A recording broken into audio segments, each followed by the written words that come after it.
नमस्कार मित्रांनो, मी आहे प्रबुद्ध. तुम्हा सर्वांचे माझ्या पीपी इंडिया चॅनलवर स्वागत. तुम्हा सर्वांना नव्या वर्षाच्या हार्दिक शुभेच्छा. मित्रांनो, आज आपण पाहणार आहोत ज्या संख्येच्या एकक स्थानी 5 आहे त्या संख्येचा वर्ग करण्याची सोपी पद्धत.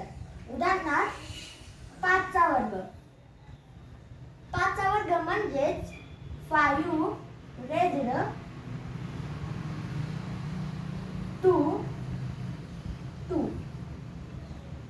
5 चा वर्ग म्हणजेच 5 गुणिले 5 बरोबर 25. 15 चा वर्ग म्हणजेच 15 गुणिले 15 बरोबर 225. तसंच 25 चा वर्ग बरोबर 625. तर 65 चा वर्ग बरोबर 4225.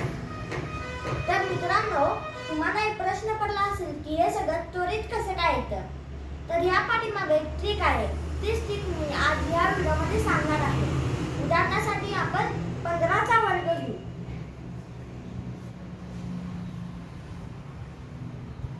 आपण अगोदर या 5 चा वर्ग 25 इकडे लिहू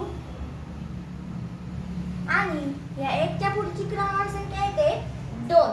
आपण 1 आणि 2 यांचा गुणाकार करू. 1 गुणिले 2 बरोबर 2. 15 चा वर्ग आहे 225. तसंच 25 चा वर्ग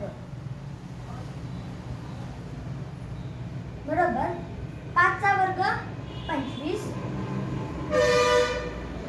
2 च्या पुढची क्रमांक संख्या येते 3. 2 आणि 3 यांचा गुणाकार. 2 गुणिले 3 बरोबर 6. 25 चा वर्ग आहे 625. तसाच 35 चा वर्ग बरोबर 5 चा वर्ग 25. 3 च्या पुढची क्रमांक संख्या येते 4. 3 गुणिले 4 बरोबर 12. 35 चा वर्ग आहे 1225. तसाच 45 चा वर्ग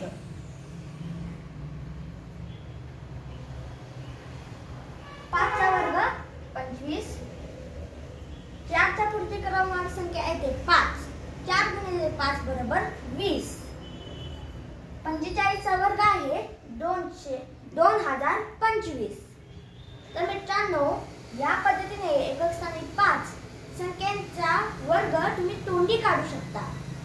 आणि आपल्याला यावरून हे दिसून येतं की एकक स्थानी 5 या संख्येच्या वर्ग संख्येच्या शेवटी 25 ही संख्या येते.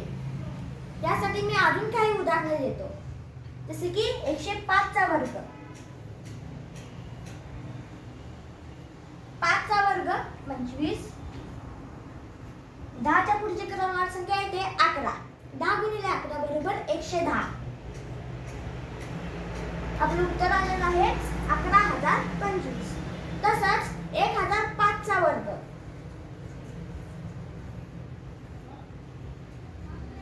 5 चा वर्ग बरोबर 25. 100 च्या पुढची क्रमांक संख्या येते 101. 100 गुणिले 101 बरोबर 101000. आपलं उत्तर आलेलं आहे 10,10,025. तर मित्रांनो, मला खात्री आहे की ही ट्रिक तुम्हाला समजली असेल आणि माझा हा व्हिडिओ आवडला असेल तर नक्कीच या व्हिडिओला लाईक करा, शेअर